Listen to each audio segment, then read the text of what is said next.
Bienvenue dans cette nouvelle vidéo de Lexical Info. Retrait de Barkhane et Takuba, bon débarras. N'oubliez pas de vous abonner à Lexical Info juste en bas de cette vidéo. Au fond, on soupçonne la France de nourrir de sombres desseins, d'être capable de mauvais coups, ce qui sert à justifier un retrait sous la supervision des autorités maliennes. Avec le départ annoncé de ces deux forces, le Mali est libéré des entraves qui gênaient sa liberté d'action. Du coup, va-t-il se priver de sa chance d'entamer des négociations avec les groupes armés terroristes? Ce n'est pas le lieu de raconter l'histoire de l'intervention française au Mali. Bornons-nous à rappeler les deux étapes.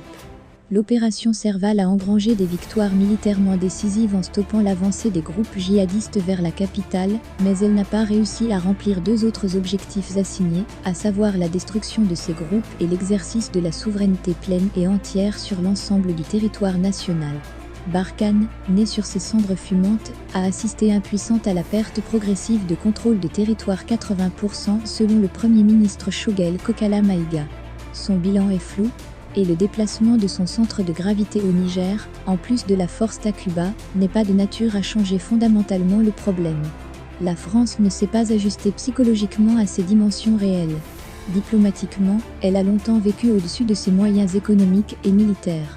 Elle y a été encouragée par des circonstances exceptionnelles, la faible capacité opérationnelle des armées africaines à circonscrire les menaces. Son idée centrale a été de préserver son rôle dirigeant dans un Sahel complexe et contradictoire, où cet objectif ne peut être atteint que par habileté diplomatique. Mais, le caractère déroutant de la politique française tient au fait que ses paroles annulent ses actes et ses actes annulent ses paroles. Bravo au putsch ici sur le continent, haro sur un autre, oui à un troisième mandat anticonstitutionnel d'un octogénaire, non à un autre.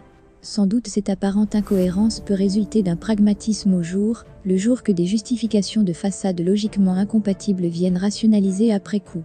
Mais, elle peut représenter un effort beaucoup plus subtil et beaucoup complexe pour assumer seule la direction du Sahel ou en assurer la coordination. Froissée délibérément au besoin, la France s'érige en donneuse de leçons démocratiques et ne renonce pas à sa trop grande proximité avec les séparatistes du Mouvement national de libération de l'Azawad, MNLA. Servie par une absence totale de considération pour ses partenaires africains, sans arrêt, sans scrupule, cette diplomatie n'hésite jamais à froisser, à blesser de façon délibérée, parfois gratuite, pour le seul bénéfice d'un gain tactique. Reste évidemment qu'une telle politique de coups d'épingle à répétition finit à la longue par causer des blessures difficiles à cicatriser. On en vient ainsi à sa caractéristique dominante, le refus parfois délibéré de tenir compte du réel, le refus d'adaptation aux besoins du requérant.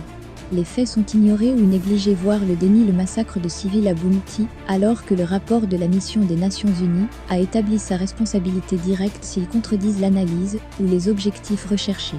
Rendons hommage d'ailleurs au passage au sens aigu de l'effet théâtral, à l'art consommé de la mise en scène, et à la beauté formelle des formules qui parviennent de plus en plus encore, mais de plus en plus difficilement à donner le change. L'écho des propos du président français Emmanuel Macron résonne encore dans les esprits, insinuant le manque de volonté des autorités de la transition de combattre le terrorisme. Au même moment, au moins de refuser de voir l'eau dans le fleuve, le Mali s'équipe, et son armée vole de succès en succès. Tel est le sens profond qu'il faut attribuer à la plupart des initiatives françaises. Elles ont plus une valeur incantatoire qu'une portée réelle. Qu'il s'agisse de l'exercice de la souveraineté pleine et entière du Mali sur son territoire annoncé au départ, elle a finalement fait obstruction à l'entrée des forces armées maliennes à Kidal, devenu le sanctuaire des groupes armés terroristes, qu'il s'agisse du retour de l'administration qui n'a pas dépassé pour l'instant le stade de projet. Merci pour votre aimable attention et n'oubliez pas d'activer la cloche de notification pour recevoir les prochaines informations.